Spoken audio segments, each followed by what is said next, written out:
Are you thinking about buying or selling a home or are a real estate professional and want to keep up with what's happening with our Twin Cities news, market, stats, and trends? Then come hang out with us for a little while. Hi, I'm Kirk Duckwall, and welcome to the Twin Cities Real Estate Show.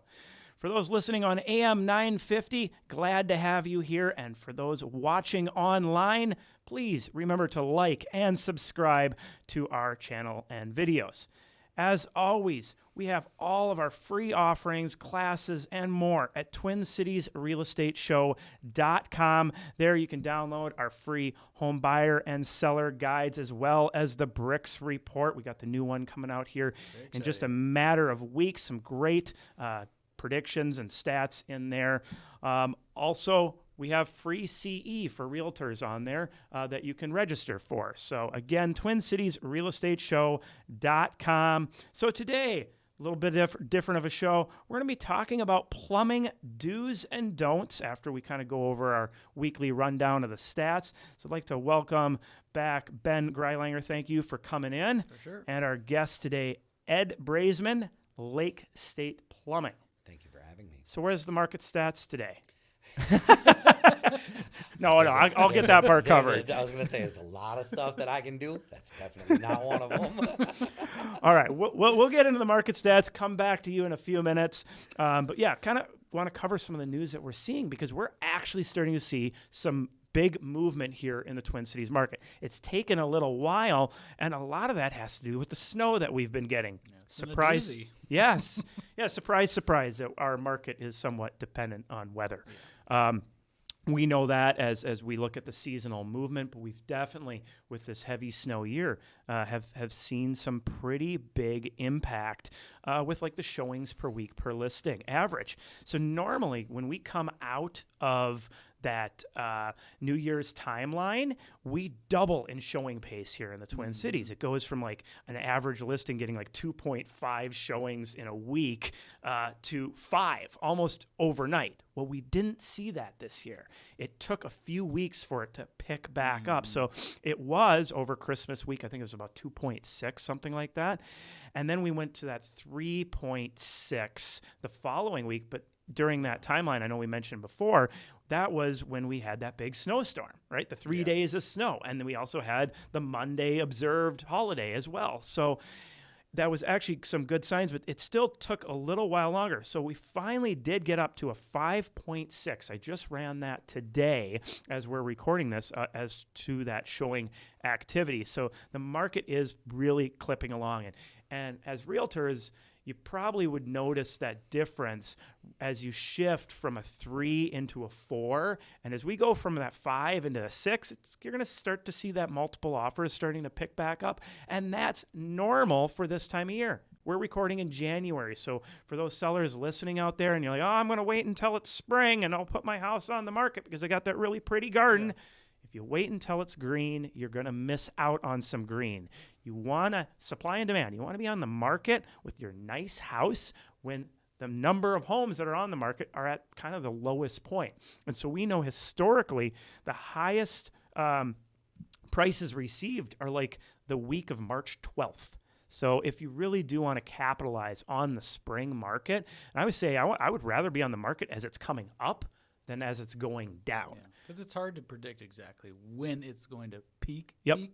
So, yeah, you want to be on that upswing. And yeah, it's just so much easier to plan that the market will run into you than trying to chase it. Yeah. So, 5.6 on the showing activity. As far as new listings in the marketplace, pretty stable. Was at an 814 to a 772, so a little bit of a drop. What's really funny is if you look at last year's numbers, it was almost identical listings, even though the market was way crazier, right? So it's like, how was I thinking about it last night? The sellers are like the honey badger. They don't care what the market's doing, right? They're just going to follow what they're going to follow. But no, really, if you want to take advantage of maximizing price, hop in when we're seeing this slower listing activity out here. Pending sales,